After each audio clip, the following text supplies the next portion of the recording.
This is being 7 o'clock. And well, I think first order is elected officers. Do we do the clock thing? Yeah, we should probably go ahead and call for attendance so we can establish that we have quorum so we can vote on officers. All right, I will call you out one by one and just say here if you're here. Lee Condor, Here. Donna Chen, Here. Stuart Gardner, Here. Karim Habab, Patrick Healy, Here. Ethan Hill, Sarah Medley, Here. Marty Meth, Here. Chapman Munn, Here. Greg Weaver, Here. Nathan Moore. Okay.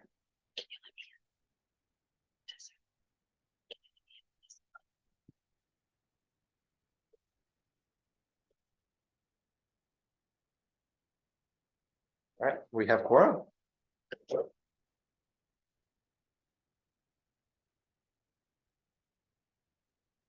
All right. So the first order of business is the election of officers. Hey, Kareem.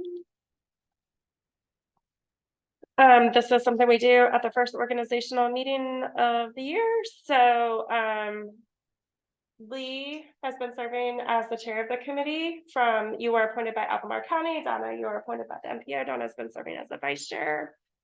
The appointment is for a year. Typically the chair is invited to be the liaison between the Citizens Technical Advisory Committee and the MPO Policy Board. And then the vice chair is invited to the MPO Technical Committee meetings. So you're not required to attend, but you are invited. So with that, it's probably good to have one officer from different types of appointments. But with that, you all are welcome to nominate an officer, probably starting with the chair. I'll nominate Lee again. I'm also happy to do it. Okay. What do you think, Lee? I'm going to do it. I mean, unless you really want it. It'll come back around. Sure. There's another officer position too. Okay, is there a second? Okay, so the motion was by Marty, seconded by Patrick. All in favor? All right. It's unanimous. Congratulations, Lee. I'll let you preside over the nomination for vice chair. All right, we have.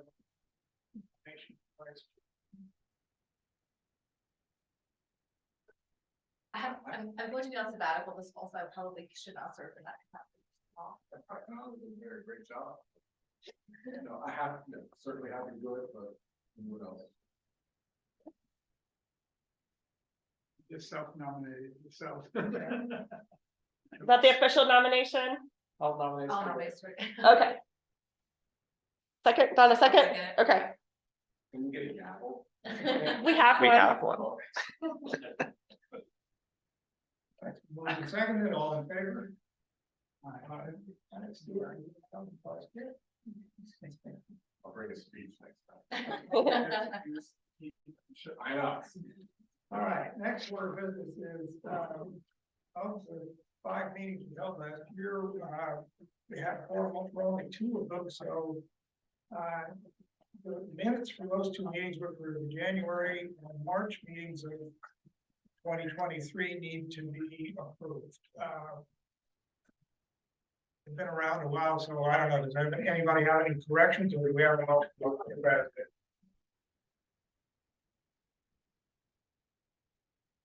I move the approve it. Is there a second? Moved and seconded, all in favor of approving the minutes from the January and March 2023 meetings, let's say aye. Aye. Motion carried. All right, fine. Let's get those meetings. Yeah. All right, Sandy, it's all yours. Yeah, maybe before we get into this a little bit, we have a couple of people who are newish and brand new. So maybe if you all want to, maybe we can just take a second to introduce ourselves and let our new and newish folks know where you're coming from. And also we have a new TJPDC staff liaison. So Curtis, why don't you start with introductions? Sure. So, hi, everyone. My name is Curtis Scarpignato. I am a planner here at the TJPDC. I have been here for a year now, and I assist with our rural transportation program, our Safe Streets and Roads for All program, and now also this, amongst other things. And I'm excited to work with you all. Sandy Shackelford, Planning and Transportation Director at the PDC. Not new.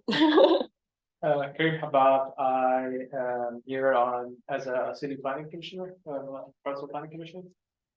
But I work as an architect down now. Marty Neff, I represent Albemarle County. We've been on here a couple of years, to say the least. Donna Chen, I represent Campo. I've been on here as long as Marty, I think. My day job, I'm the transportation engineer. I'm Nathan Moore. I'm the brand new one that she was mentioning. I am the new rep from the Albemarle County Planning Commission.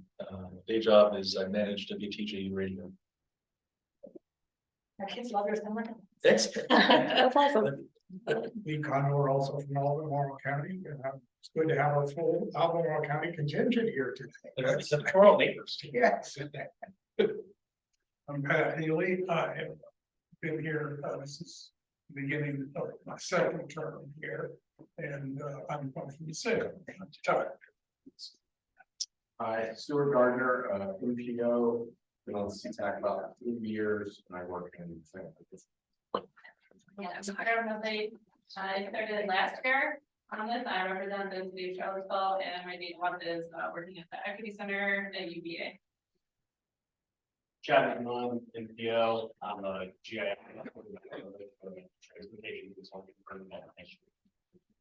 Greg Weaver, Charlottesville, Steven. I just like to ride the bus. Well, our New Year's off to a great start. Thank you all for being out on this very cold evening, and we'll try to make sure we don't stay out later than we need to. Okay, so let me go ahead. Start sharing my screen.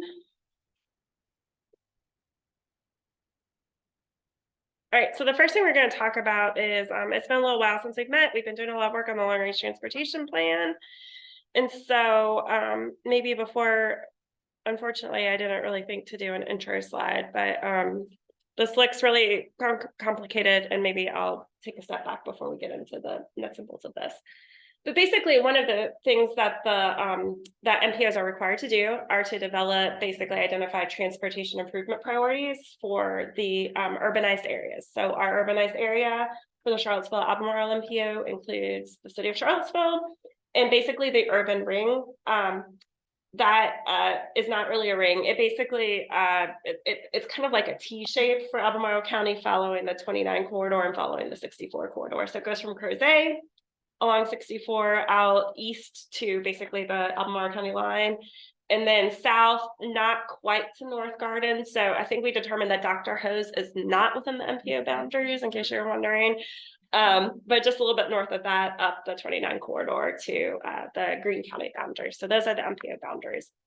So what we have been working through with our MPO is first identifying what the transportation needs are in the region. And so you all may recall that we had gone through a public survey, and we had identified some goals, and we asked for feedback, like which of these goals are the most important to you? And we asked a series of trade-offs. And really what we are trying to get at is, what value should we be considering when we prioritize what the transportation needs are?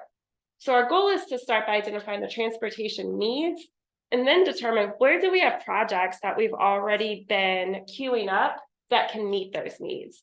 So starting with the transportation needs helps us identify which of the projects are candidates to be in that high priority list of projects that we will want to pursue.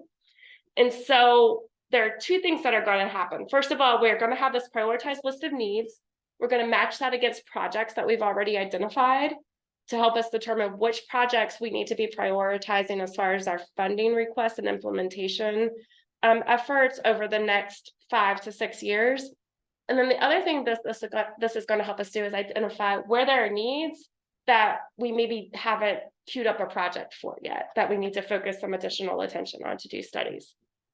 So we the starting with the needs assessment is a little bit of a different process, and it's been a little bit more complex than we initially anticipated. So it's taken us a little bit of time to do this, but we have completed the processing of the data. So what we did as far as identifying the needs is we identified the goals that we wanted to consider for our transportation system. So you can see over here on this table, and I can't move my cursor. Oh, there it is. It's on my screen. On the left-hand side, it says prioritization category. Those align with the goals. So we basically said our goals for our transportation system is that we want it to be safe. We want to increase multimodal accessibility, meaning we want to make sure that people can get around the area using the mode that is most convenient for them. We want to consider efficiency and economic development. So that was mostly looking at the congestion and travel time reliability. We wanted to consider how transportation improvements will support land use initiatives by the local governments. And then we also wanted to consider the environmental impacts of our transportation projects. So those were our goals. And then we identified these evaluation metrics that we would be able to pull data from to help us get a sense of where there were needs associated with these goals. I'm not going to go through these in very great detail, but we tried to take a multimodal lens through all of these. So wherever there was an opportunity to consider transit, bicycle and pedestrian and roadway safety, roadway conditions, we tried to factor all of those in to make sure that we were considering true multimodal movement throughout the region. And we developed we identified a few metrics for each of these categories. So safety, we looked both at roadway safety and bicycle and pedestrian safety. The multimodal accessibility was a little bit of a more complex process to assess, but we basically developed this measure called potential for accessibility improvement. And this is basically identifying where there is how the current condition of the travel mode compares against an ideal condition for that travel mode. So for example, how many jobs can somebody reach currently by bike compared to how many could they reach currently if the level of travel stress to travel through that same pathway was reduced significantly. And that gave us a sense of they could reach this many more jobs, which created this potential for accessibility improvement metric. So this is measuring where is there opportunity to increase access to jobs. For the efficiency and economic development, we were really looking at congestion and travel time reliability. How congested are the roads? Are they exceeding capacity? We did include a measure initially for the transit on-time performance and just had some trouble getting the data formatted in the way we could utilize it. So we may go back and consider it, but it is a pretty low weighting overall, and it's not likely to impact the score, but that might be something we go back and do as time permits. And then the land use coordination is measuring how many destinations could be pulled together with a transportation improvement. So this would prioritize places where there's already a density of development and a high level of attraction. So places like the growth areas where you want to have strong walkability and transit access. So we have all these performance measures. The public engagement that we did included asking the public for feedback just on where are their transportation needs based on the map. We haven't completely pulled that into our analysis yet, but it also gave us an opportunity to sort of weight goals. And so as we were developing these measures, we had developed 3 different weighting scenarios. One is accessibility focused, so focusing on getting the most people to the most places as conveniently as possible. The second weighting scenario was a balance scenario. So if you just look at all of these goal categories, it's basically assigning equal value to safety, accessibility, efficiency, and land use coordination.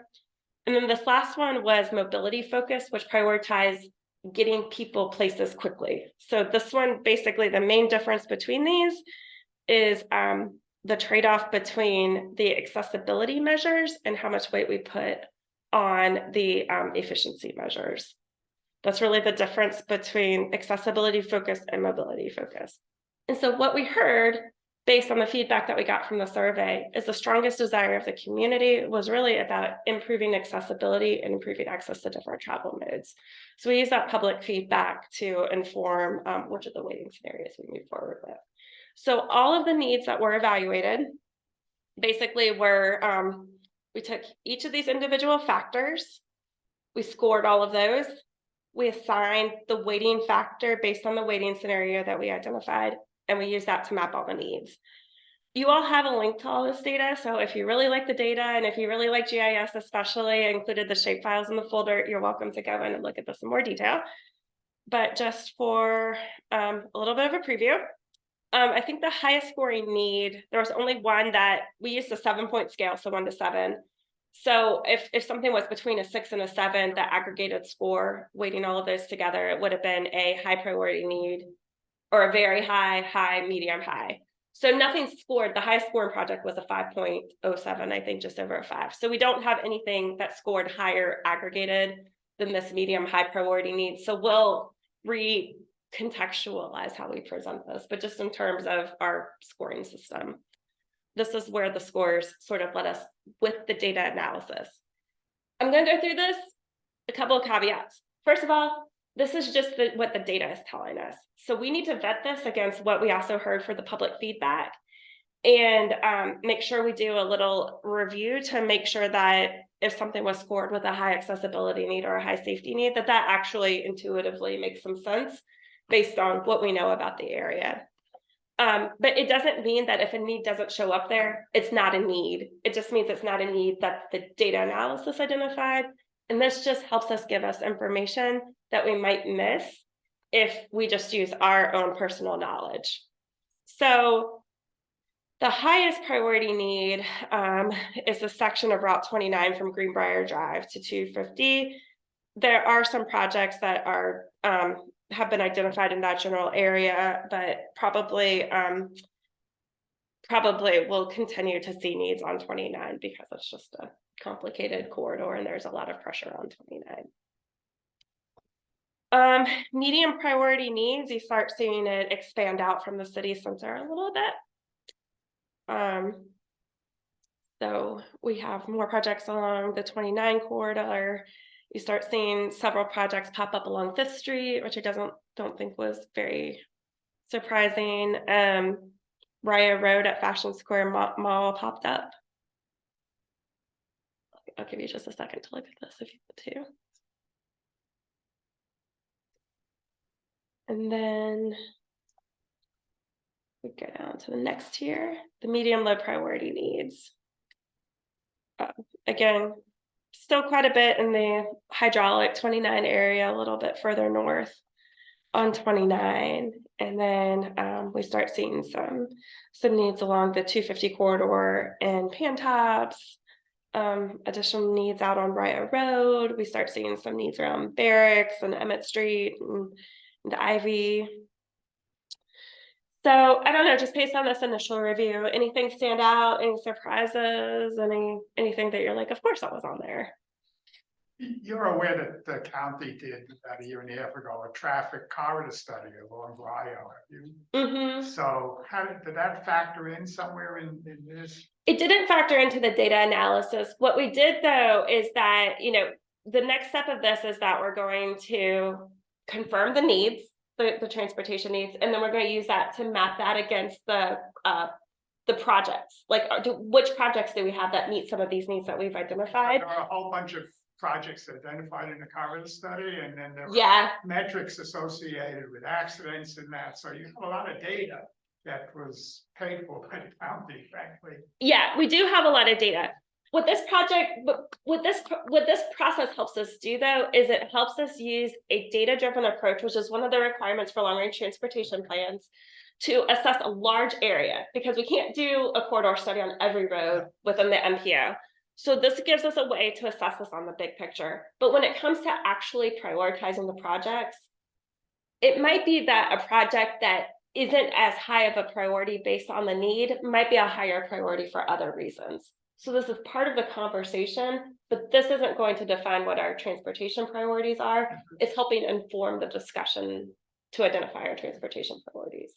So we'll pull, the other thing that this isn't going to do is it's not necessarily going to tell us what is the right solution at each of these locations. It's going to tell us there's something going on at this location, but the corridor studies like the Raya Road corridor study are going to help us understand contextually what is happening in that area and what is the best solution to resolve Well, those they also issues. came up with some proposed solutions. Yeah. In that area, so it's a little bit more, I think you're.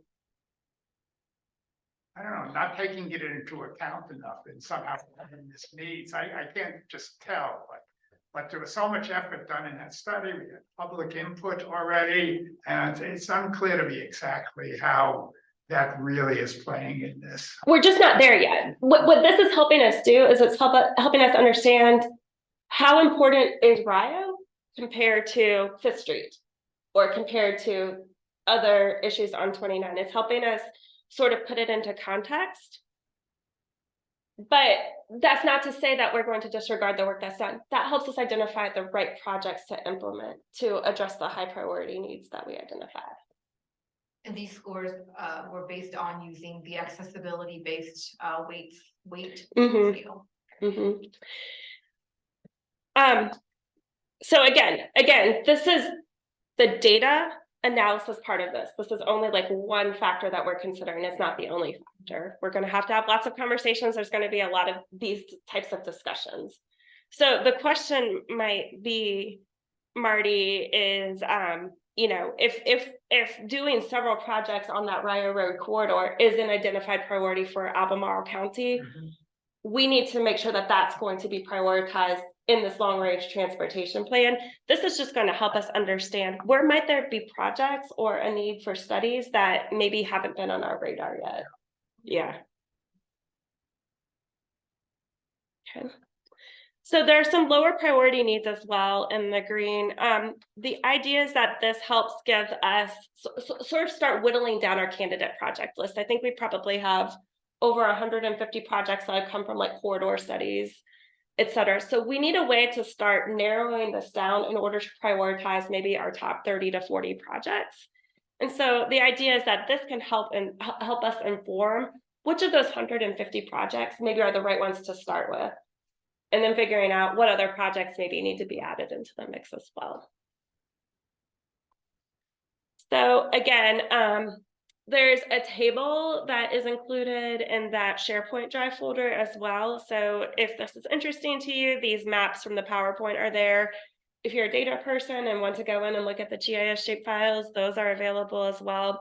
But there's also the table. So if you want to go in and look at and say, like, why is this section on Preston Avenue, like what is contributing to that score? You can look at the table and it will show you like where is it getting its score from and what is giving it that high score that's pulling it up to that like medium or why is it at a higher priority need? You can kind of look at that. This is not a perfect process. We're using data that is available publicly. We're doing the best we can to use the information we have and painting in very broad strokes, but it does help inform a conversation for the region. It's kind of interesting that the Free Bridge area is ranking higher. That is a bit of a disaster at high traffic flow times. And there are very few solutions to mitigate that bottleneck. Yeah, and I'll tell you probably why that is because the score for the congestion is such a small percentage of the overall score. I'm actually wondering how it would look if, like, what the map would look like if you use that mobility focused measure. I'm just for curiosity's sake. Yeah. Yeah, like I can look at that. Yeah, I have to, we've been relying on our consultant pretty heavily to do this, so I can ask it. I don't think since we have each of the individual scores, I don't think it would be that complex to change weighting, so I can ask them to see if it. Other places like there, it's really congested, and that wasn't showing up on there either. I was like, oh, maybe it's just a different meaning that they used. Right. Yeah. Is the consulting firm going to build a web-based app so you can wait on the fly? No. Nope, they are not. While we're on that matrix slide, what is meant exactly the definition of somewhat walkable? That Yeah, so that is actually defined from the statewide transportation plan, V-Trans, using their they use it's proprietary, so we don't know exactly what it is, but it's basically they have like walk scores, transit scores, bike scores, and it's an assessment of like the it includes like several different factors, like the sidewalk network, the like proximity to destinations like schools and grocery shopping, restaurants, things like that. And so anything that has a score of whatever that score is based on of 50 or higher is considered somewhat walkable. Yeah. If you like to spend time in V-Trans, it has like the factors that they list that go into that.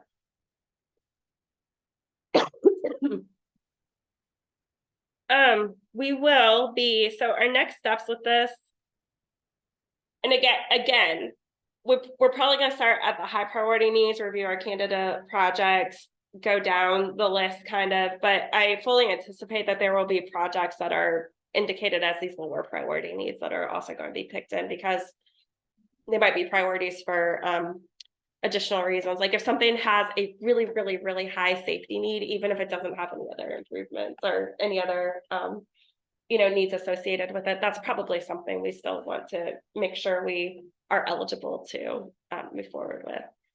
What I failed to mention is that the primary reason that we need to identify these projects in the long range transportation plan is that being indicated in the plan is the first step for these projects to be eligible for most of the state funding programs. So you have to demonstrate the project is consistent with your long range transportation plan before you can apply for funding. So we want to make sure we give as many good projects as possible the opportunity to get implemented. Any other questions on this process? So our next steps are, if you have comments, Marty, if you want to officially provide feedback or comments, we'll certainly be collecting public feedback as we work through this process. And then, like I said, we're going to be determining our candidate projects and then getting some public feedback on what projects maybe would the public like to see that we're not including, or which of the projects that we do identify do we need to make sure stay on the list, or should we remove completely from the list if maybe the public, maybe there's an older study that was done and the public would prefer a different solution than one we've already identified, and that might be something that we determine we need additional study on. So that's going to happen between February and March, and then the goal will be to have a pretty close to final draft of the plan in April. So this last part is going to move pretty fast, but I think we're through the most time-consuming part now. Just yes. Where is the SharePoint file? The SharePoint file, it is linked off of your agenda. Okay. So if you go to the agenda, I forget what it says on the agenda. Yeah. Okay. Yeah. Sure, item number 3. Yeah, under item number 3, there's like a link that says on the needs prioritization process that links to a folder. Okay, thank you. Yep, you're welcome. Sandy, I have a question. Mhm. Public input today, based on what you said tonight, where did you get that? What was it? We got that from the surveys. Our staff did, I think, do you remember how many it was? Was it 16, 14, 16? Somewhere between 14 and 16 public engagement check-ins with the public. So we had almost 600 documented engagement points with the public through going to all of the CAC meetings, going to different stakeholder group meetings, sending out emails, doing the survey. So, and that total about 600 inputs. Mm-hmm. Okay. Yeah. And so it was just general public. Mm-hmm. Because you got stakeholders coming up. Yeah, what we did. You didn't go talk to police, traffic. No, our feedback with them was basically to help us vet the language associated with the goals. I see. Yeah. So we are going to go back to the stakeholders, those same stakeholders again in February to talk about the findings and get their feedback, but we're going to do more general public engagement as well. Okay, thanks. Mm-hmm. I had a question. Yeah. You said there weren't any needs that were identified as high priority, that you were gonna maybe like recalculate them. Is that going to shift any of the prioritizations or anything? Yeah, it's not really that we're going to like recalculate them, it's that we're, you know, when we develop this for the public, we'll probably just have like high, medium, and low categories. So we'll probably like combine the medium and the medium high, and the medium priority needs is like a high priority. These will be medium, and then anything else that we add will be low priority. We also have a process though to so this helps us identify our potential candidate projects, but we also have a process to prioritize the projects themselves, because one of the important factors for how like feasible it is to implement projects is going to be the project cost. So, you know, we want to, you know, ideally we would implement the most effective projects for the region that help us meet our goals, but there also is like a level of pragmatism to this. So if there's like a really effective project that is really expensive, that might need to be a lower priority, because that's going to be more of an aspirational project than. You know, whatever happened to the bridge process? Well, we are going to reapply for another raise grant, but we can talk about that a little bit. We'll talk about smart scale. Yeah, like that pedestrian. Oh, Yes. That is another question. Yeah. For us. So you said like in order to apply for state funding, that you have to like identify a need, and this would be like the needs identification. Is there like a rubric in the state funding that you have to identify a high, like how you weight it matters? Or is it just identified it? No, it basically needs to be an identified project in your long range transportation plan. So historically, there's a little bit of a shift, because historically we haven't had programs like Smart Scale that are competitive programs. So Smart Scale kind of changes some things for us a little bit. But typically what has happened is that there's a forecasted revenue projection on how much funding that you're going to have, and you basically identify the project saying, we think we're going to have $50 million on average each year to implement projects, and these are our highest priority projects. So we're not really going to go that route, because now it's competitive, and we could have $100 million come into our region every 2 years if we pick the right projects and we're effective in Smart Scale. So it's really about helping us identify which projects are going to be most competitive for which sort of funding programs. Is a lot of it, but making sure that anything that we potentially might want to develop into an application is listed. Yeah. So regarding the bridge, well, do you have any other questions about the long range transportation plan? Before we move on? Okay. So, Stuart, feel free to help me out here, because I know you've been following the CTP discussions. So there are a bunch of changes made to the Smart Scale program based on a lot of meetings that the Commonwealth Transportation Board had between basically all of last year. I don't know when they started, April, March, I don't know. And they voted on some things in December, and then they changed their vote on some things yesterday. So, but I think we're done now.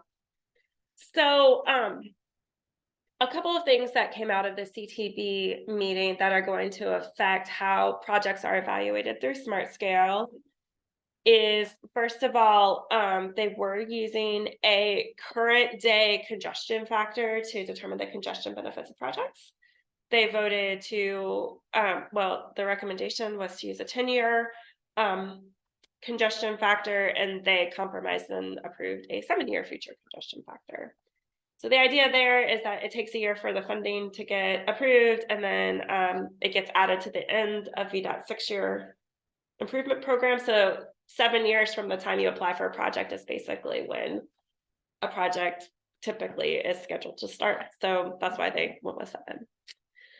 They changed the way economic development benefits are scored. That's not really clear how that's going to be impactful, but I think some of the concerns are that they're focusing more on the types of projects. It's going to give more emphasis to the types of projects that are being marketed by local governments. And one of the concerns, again, Stuart, jump in if you want to, is that this is going to encourage like the development of greenfield sites, and maybe incentivize transportation improvements that contribute more to sprawling versus that are transportation efficient. Is that fair? Totally. Yeah.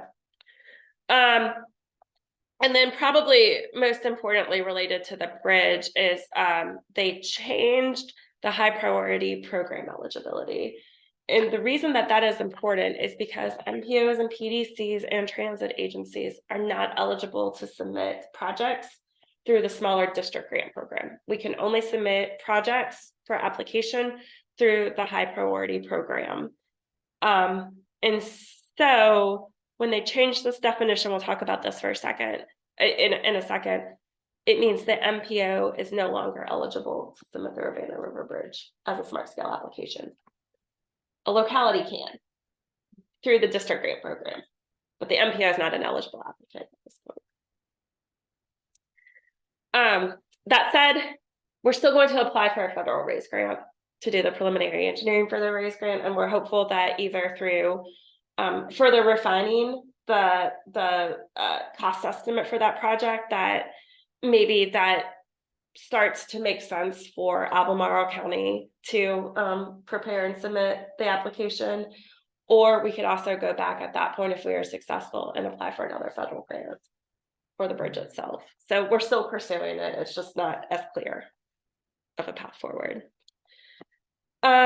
The efforts to change the application limits failed, so we will still have the same number of applications that we had previously. And then there was this back and forth about the land use factor weighting.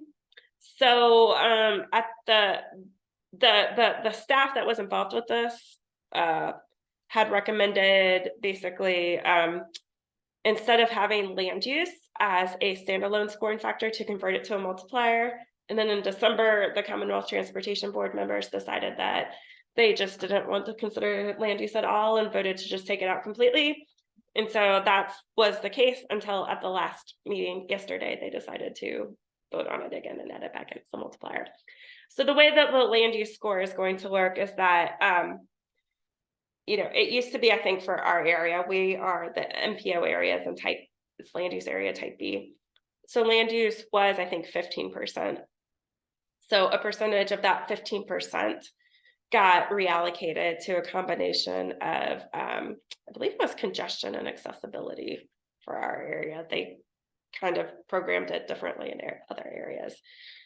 So then what happens is that this land use score, you're still going to get a benefit score for land use, but instead of having that be a percentage of your score, that's going to be converted to a multiplier. So if you have the highest land use score in the category, basically your score is going to be determined in safety, congestion, accessibility, economic development, and environment, and then your score will double, and everything else gets multiplied by a factor based on what the highest score in that category was.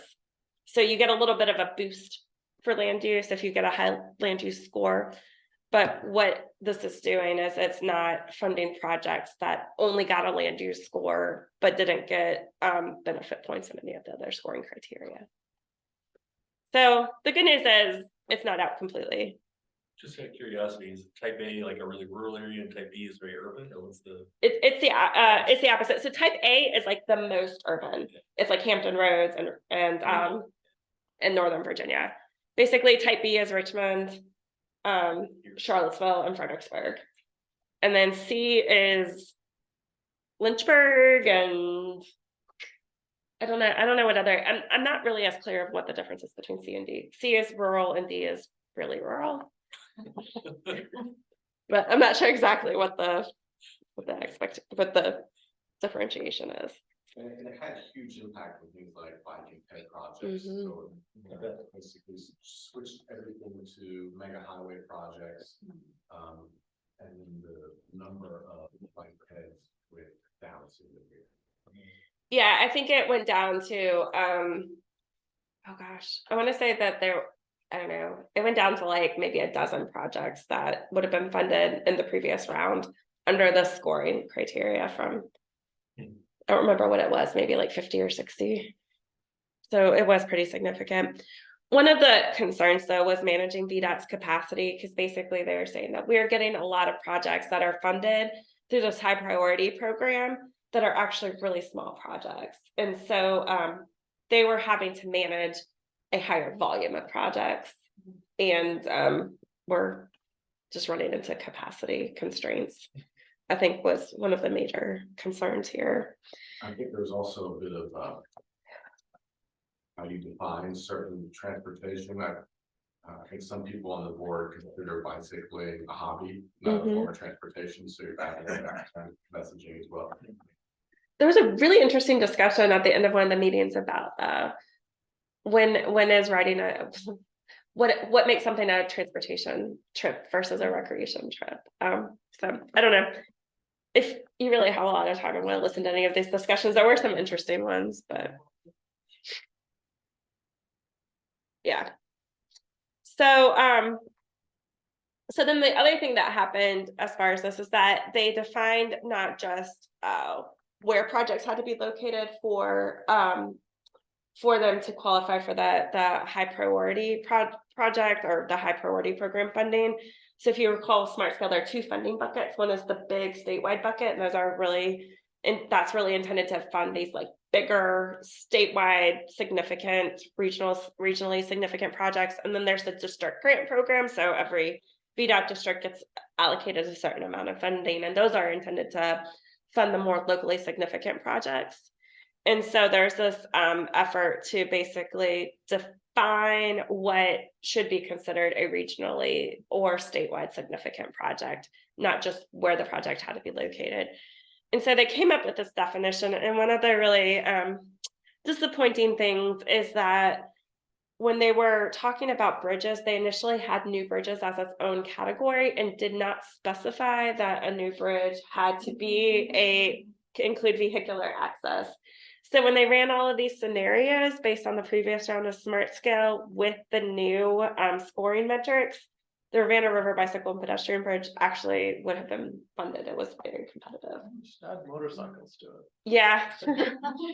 So yeah. So anyway, I think there is a path forward, but it's just not as like clear and direct as it used to be. But really, so really what they're trying to do with the high priority program is fund new roads. So if there's a new alignment or if you're adding lanes, things like that, new capacity projects are eligible. Projects at interchanges are eligible.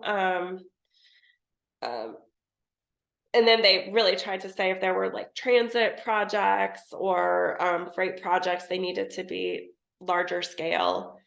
And then they also added, based on feedback, this entire corridor improvement. So there are projects like the hydraulic area where we applied for a grade separated interchange project.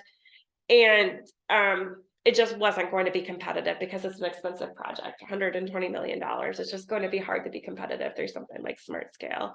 And so basically this is saying, okay, if we have a series of projects that are defined through one of these studies that VDOT supports and grouped together can provide significant improvements in an area, then as long as you submit all of those preferred projects as one project bundle, you can submit that as a high priority project.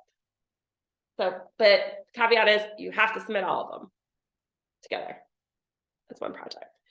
So those are the projects that define what the MPO is going to be eligible to submit in Smart Scale. So getting into our potential MPO projects, that kind of whittles our list down pretty significantly. So the projects that we have identified that the MPO could be eligible to submit would be an interchange improvement project at I-64 and 5th Street. So this was part of the 5th Street corridor study that was completed, I think, in 2021. The study did indicate that there was a need for more basically study or analysis to determine this, but very tentatively suggested that a diverging diamond would be the appropriate, would probably be the appropriate improvement at that interchange. The Hillsdale South Extension, this was a project, we can talk about these in more detail in a minute.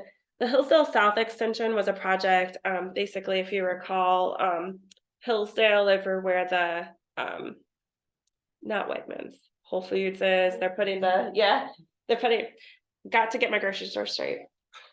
They did those improvements with hydraulic, they're putting a roundabout there. So this would be intended, basically, it's coming from that roundabout to provide an extension all the way along Hillsdale, to connect directly to 250. And then it would remove some of those interchanges between 250 and 29 and redirect vehicles that want to make those movements through that local road network. This was identified as part of our Solutions 29 hydraulic study, but what we found out is that there's an additional level of review that is now required for this project. And so we wouldn't be able to prepare this project in time for this round of smart scale. It could be something that we keep on the list for a future effort though. And then we had 2 projects bundles that were identified in round 5 of smart scale. And so again, based on that definition of entire corridor improvements, as long as we submit these as project bundles, we could submit those as projects. So we have a set of these projects on Peter Jefferson Parkway and Rolkin Road, and then another set of projects out in the Shadwell area for Louisa Road and Milton Road. Did you say again why the Hillsdale extension was not is going to be put off? Yeah, it's because basically VDOT has some new requirements that require an additional level of review and analysis that's just going to take too long to complete. So we would have had to start like a lot earlier. So it's VDOT bureaucracy. Yeah, let's go. I won't say that. Anybody from VDOT? They're not here tonight to explain it. Okay, thank you. Yeah, so but we can leave this on the list and you know, consider it for next round, just knowing that we need to start a little bit earlier on that one. And then VDOT is also currently working on 2 pipeline projects, and it's not clear right now if either there would be an eligible project that as a standalone project that comes out of these. There's one at US 250 and Barracks Road. And then there's another one at Ivy Road that includes the 250 interchange. The Ivy Road, probably you Albemarle folks can talk about, is pretty complex area. And so I think that one, it sounds like it's just going to take longer to, to figure out. So that one's probably not likely to be ready for at least an entire corridor, set of corridor recommendations to be submitted. There may be US 250 and Barracks Road could have a project, but I don't think we know what that might be. IV 250 is actually part of my daily commute. It is complicated. Yeah. Well, do you have any recommendations? I will. Yeah. Yes, I do. Yeah. Yeah. Good times. So we can go through these in a little more detail. I think you all had some slides that were in your packets if you look through them, but do you want me to talk through each of these projects briefly? Well, just quickly, yeah. Just quickly. Okay. So the I-64 5th Street interchange improvement, basically the goals of this were to, it's one of the top 100 PSI potential for safety improvement locations. So there's a safety concern there. It's starting to, this is very jargony. The eastbound ramp is performing at a level of service F in the afternoon. So basically there's a capacity issue. The volume is exceeding capacity. It's it gets backed up. We all experience that. Concerns about pedestrian accommodations, concerns about bike ped access across the bridge at that interchange. There was a corridor study that recommended doing some additional analysis, but indicated that a diverging diamond is probably going to be the preferred alternative. And VDOT already reached out to the MPO in I think around November or December of last year, just asked if we were at least willing to consider this project. So VDOT is already working on the study, so we will be able to move forward with a recommended alternative for that project. If you're really interested in the street conditions, this shows where the level of service, the yellow and orange mean that it's starting to get backed up. The volume is exceeding the capacity. And then this is a heat map that shows the bubbles of where the crashes are occurring along the 5th Street corridor. So this was part of that 5th Street corridor study that was completed. You're creating a wildfire right there. I mean, that's not going to help. Well, we really need to get those pedestrian accommodations figured out. Yeah, so, yeah. So probably that's going to be moved forward as an application, that would make sense. Yeah, That whole area is relatively new, 5 years old or something. Is it a little bit frustrating that when that was built originally, it didn't include all the pedestrian stuff? I mean, isn't that the time to do that stuff? And is that a development issue? Is that a city issue? How come that those pedestrian and bike and other forms of infrastructure aren't done at the time it's created? well, again, maybe, The sidewalks there, move out right at the county line. So it could just be cross jurisdictional issues. Whether it's a I think city road or a VDOT road. Fifth Street Station, that like road that goes by it itself has sidewalk and bike lane, because that's the new infrastructure, but Fifth Street was already there. And it Yeah, doesn't have- the problem is the interchange itself, Yeah. and that's what the diverging diagram. That was the county's study that they funded. Recommended the diverging diagram, what, 5 years ago, so I mean, that's. And then around about where the county office building is there, but yeah, it's the putting in diverting, then you'll be able to have pedestrian and bike access across 64, which you don't have now. That's the piece that's missing. I think the other part is if you look at Fifth Street Extended, all these sort of housing developments on the east and west, really. When those get proposed and then eventually approved and then built, you know, they can proffer affordable housing, they can proffer this and that, but the county is somewhat limited. You can't say like, all right, to build the Sunset Avenue housing, you're gonna have to build a sidewalk all the way up to the interstate. Like, that's not a proffer that we're sort of allowed to do. I think, oh, go ahead. Unfortunately. Yeah, right. Yeah, and you can't condition them to do sidewalks past their property line. Exactly. Yeah. I think the development that did provide some proffer to do some of this development, that actually is part of what went into that, that Hubs and Trail project that the MPO submitted to build like a connection, basically to Biscuit Run Park, up to Wegmans. So I mean, there was some of that, in place, but I think, you know, unfortunately, the limitations of what the infrastructure is able to support at the time of the development, it could be a consideration, I suppose, that the localities could consider on whether or not they want to approve the development, but that's the kind of choice that they're weighing. Like, do we want to approve the development knowing that we won't have the infrastructure? Do we know that's going to take the infrastructure a while to catch up to the development? So it's complicated. If I'm not mistaken, Wawa has a curb cut on Fifth Street. Makes no sense. Oh, yeah, 40 feet past the traffic. Well, We'll see. I haven't seen the site plan, so I can't comment on any of that. Any other questions on this project though? We have a whole field of experts here on these developments. Okay. And then, if a developer proffers money for a sidewalk, and the county hold that till they bank it, till they get a couple of profits, so they can build a sidewalk, you know, of course, you have a series of developments. Oh, I've been in the commission since April. I don't know the answer to that. I don't know that either. I was just I hoping think you.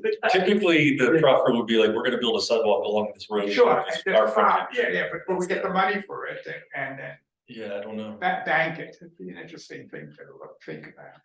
I can tell you from the cities, for me being on the planning commission, it's really hard to do. We're doing something like that in Stribling Avenue. But it's hard to, it's a capacity issue, first of all, and also it's, you can't really earmark money for projects. Okay. Usually there's also a limitation on when you have to spend it within a certain period of time, but I don't know if that's locally adopted or. But that Stribling is an excellent example. They're gonna put up 127 units there, but no improved infrastructure for the people and the cars going to and from there. Like, how does that make sense at all? That's on I think they gave 2.9 million for sidewalk improvements for Stribling, and then the city. They, you know, it turned out to be more expensive than that to actually build the sidewalk, so the city has to put in a couple of more million to. Yeah. Make it work. Just a couple. The Peter Jefferson Parkway and Rolkin Road pipeline projects. So these were developed through the pipeline project for round 5. Both of the projects were submitted separately at that point by the TJPDC. But in order for it to meet that criteria for the MPO to be eligible to submit it, they would have to be submitted as one application, both of those combined.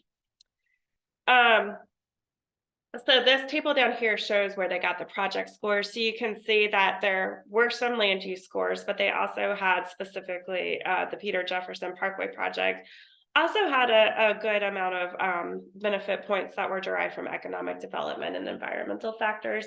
And that was largely because it included a park and ride lot. So this set of projects, I won't go to this one. So this is basically adding a elongating the right turn lane on Peter Jefferson Parkway to try to avoid the queues.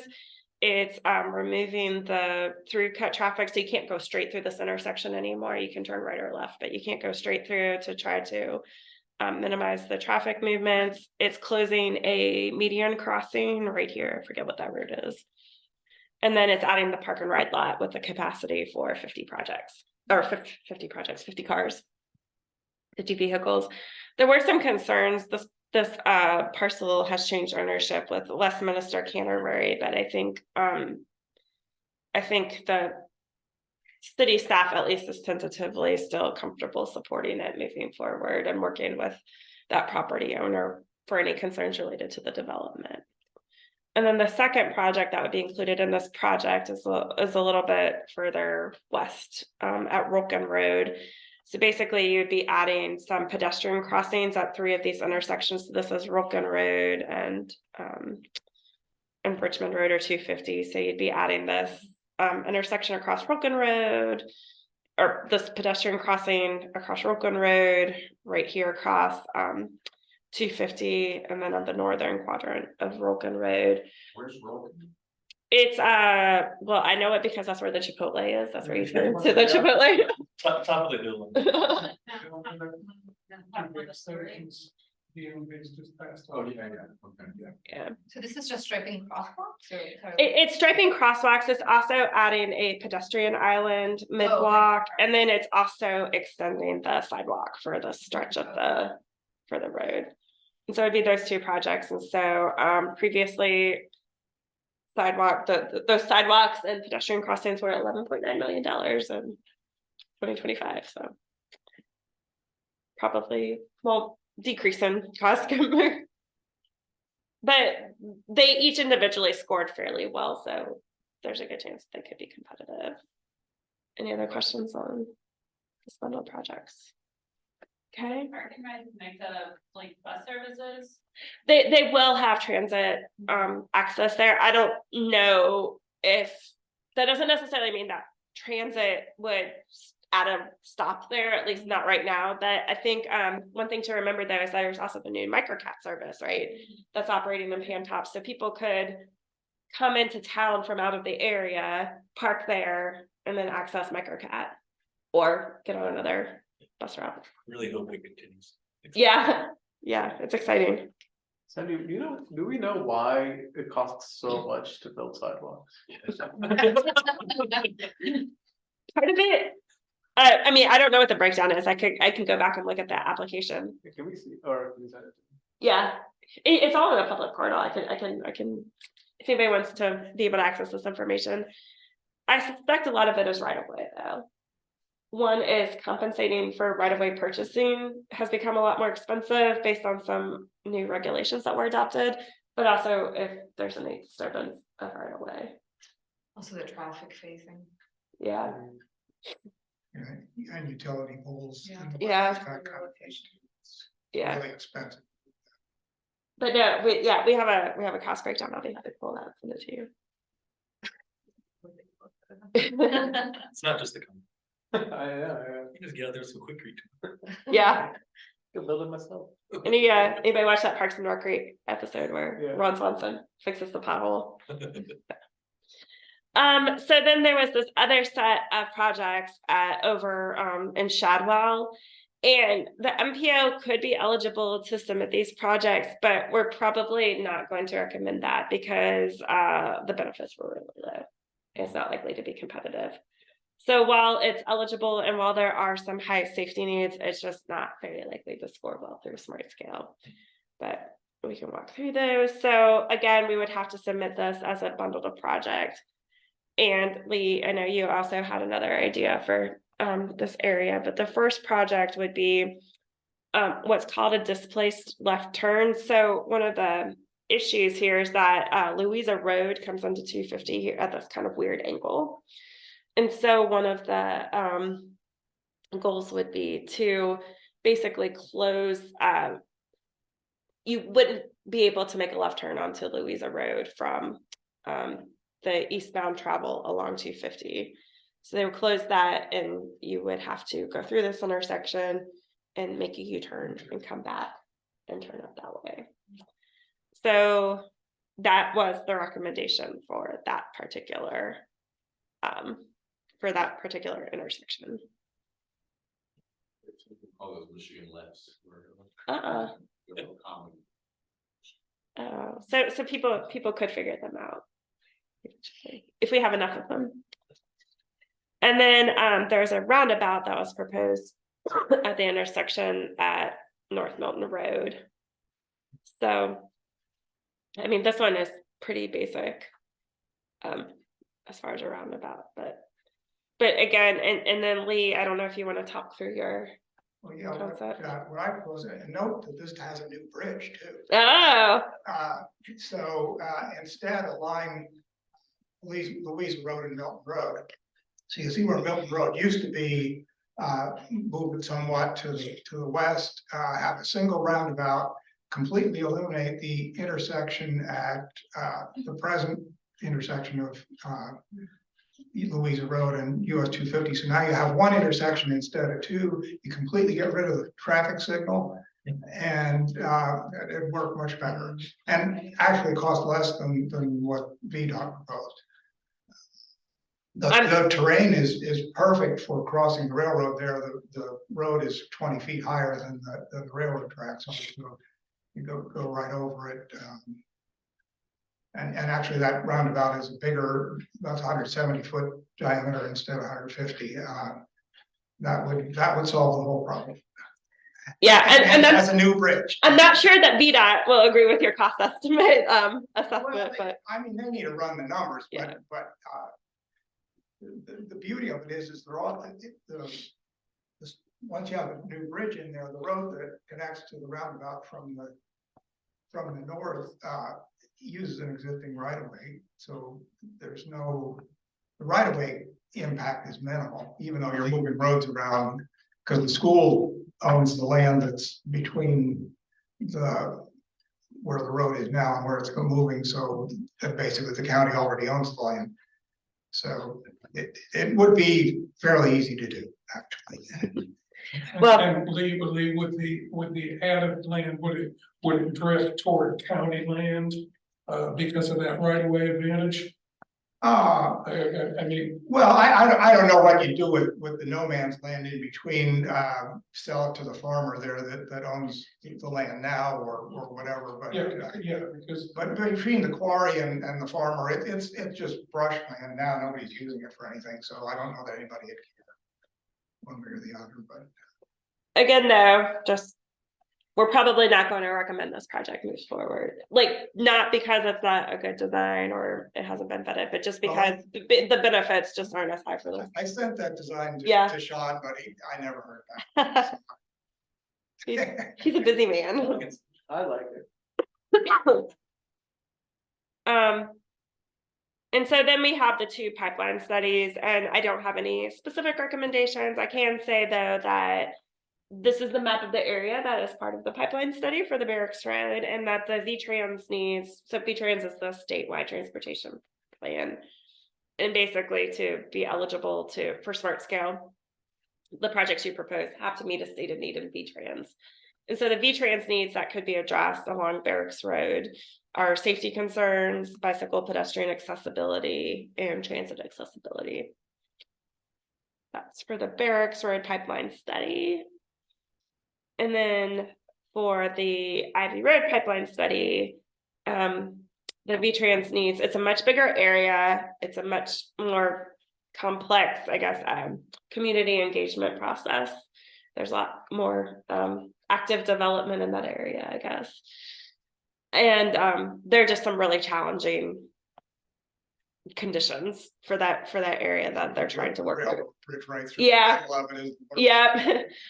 So the needs they're looking at there are safety, congestion mitigation, bike ped accessibility, general access, and transit accessibility.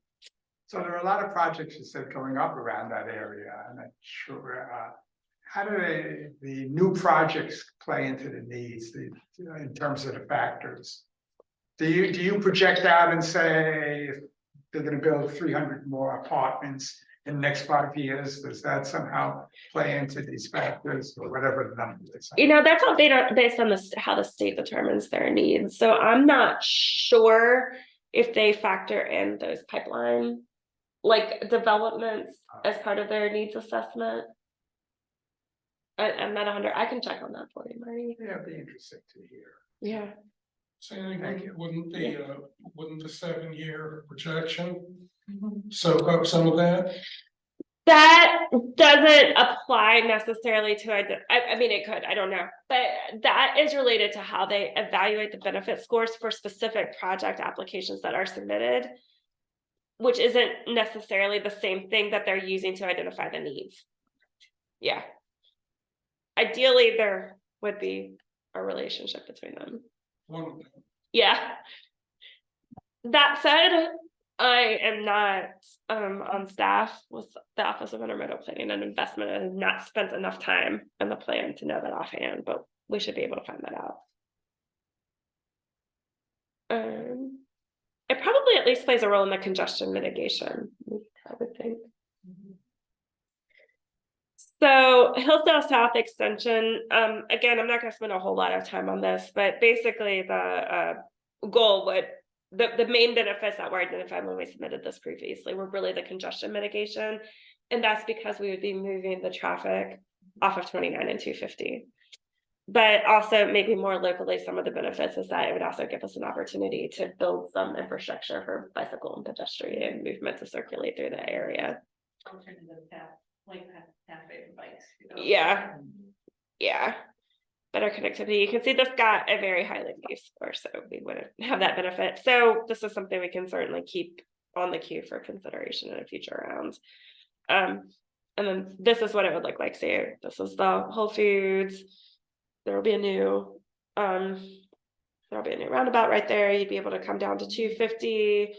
Cars that wanted to go from 250, making the movement onto 29 would basically go through one of these local road networks. And then these ramps between 250 and 29 would be closed.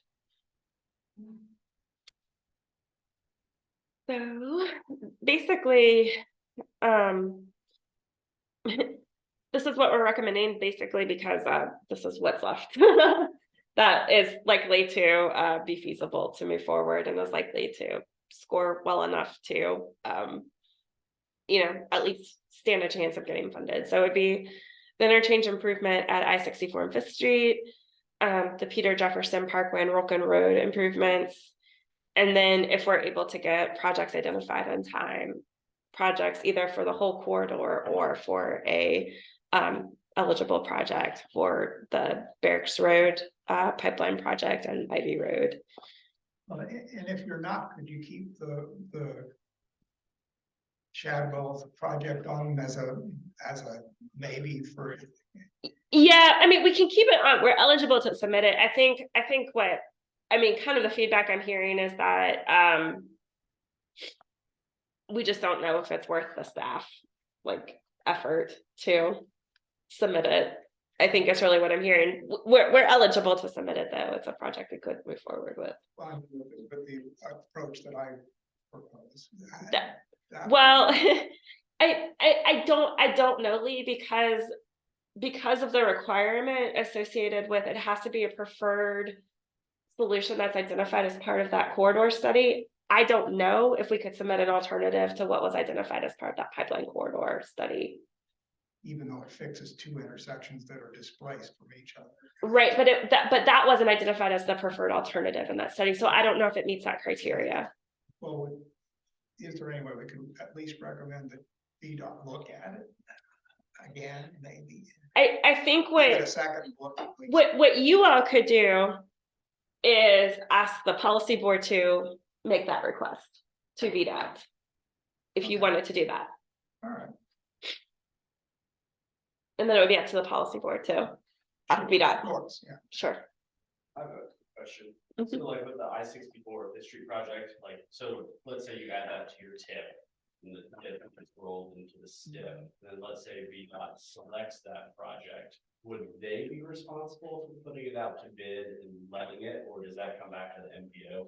Okay, so they bid it and then they manage it. Yeah, so basically, unless the project is in the city, VDOT administers the vast majority of the projects, and they will administer all of the projects that the MPO submits.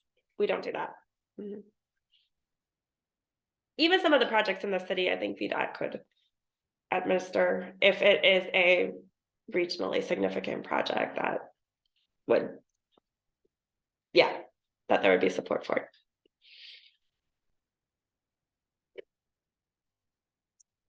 Any other questions or discussion?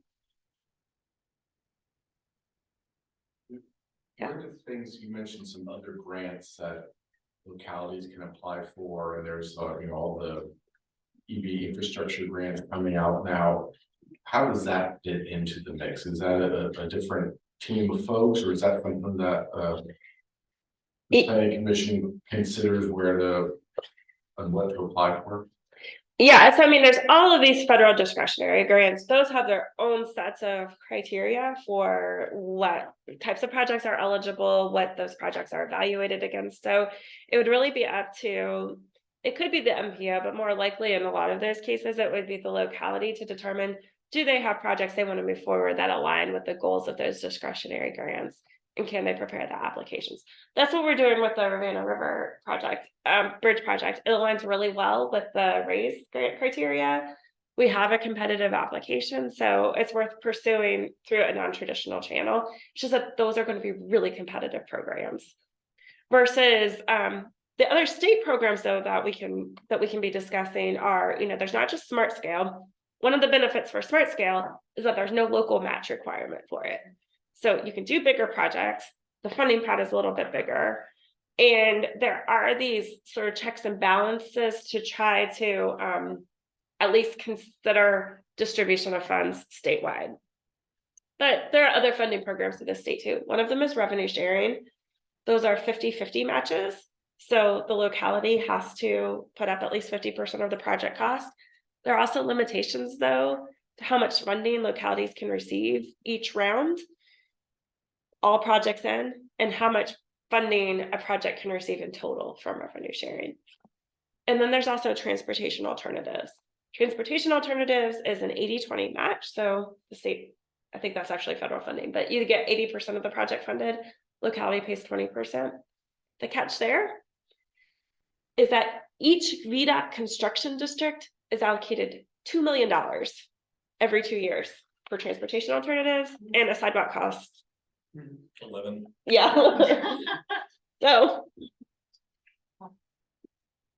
that used to be a more viable funding source than sidewalks. My own edification, Smart Scale is a VDOT fund. Smart Scale is, it's basically the state, it's the way state allocates their transportation funding. VDOT, okay. Is that right? Is that a better statement than state? I mean, VDOT is the, I guess, the fiscal agent, yeah. Yeah. Mhm. So you all are welcome to, if you want to vote or if you want to forward any specific recommendations to the policy board, I'm certainly happy to do that. But otherwise, this is mostly for your review and information and feedback.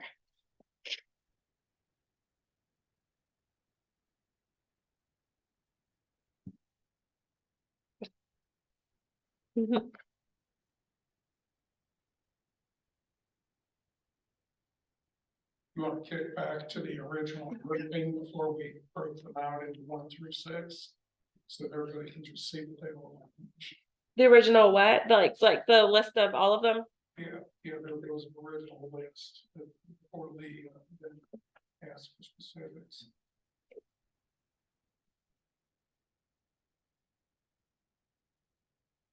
What's the process for identifying a project on like 250 barracks?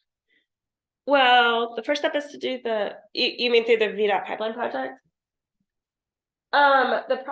Basically, they are in a state, they've done the first level of, like existing conditions assessment, so they've collected the data and they've done the first round of public feedback. So right now they're in the process of developing the different alternatives, so they're going to determine what are the needs, what types of crashes are occurring at different places, and what is like the possible universe of projects that could resolve those concerns. And then they'll do another round of public feedback on what those alternatives are. Some of the locations could have one alternative, some of them could have 3 different cost points, you know, for those. So then based on that feedback, they'll make the recommendation on the alternatives that are most likely to probably be competitive with the Smart Scale program. Did that answer your question? Yeah. Right, so that's it for Smart Scale, so that's next. That's it, right? Or was there smart streets with? Safe streets and roads for all. Yeah, that, and is there anything on that yet? Or? I guess I can give you a very quick update. So we had a regional safety summit with some elected officials and professional staff from all of the jurisdictions in the TJPDC, including those in the MPO. And we are going to be going to the boards of supervisors and the city council in the coming month to request their support for a letter of commitment to reducing serious injuries and fatalities on the roadway network. And also just so that we have their commitment to engaging in this planning process over the next 2 or so years. So that's where we are currently. Okay. There'll be public engagement probably starting up around March.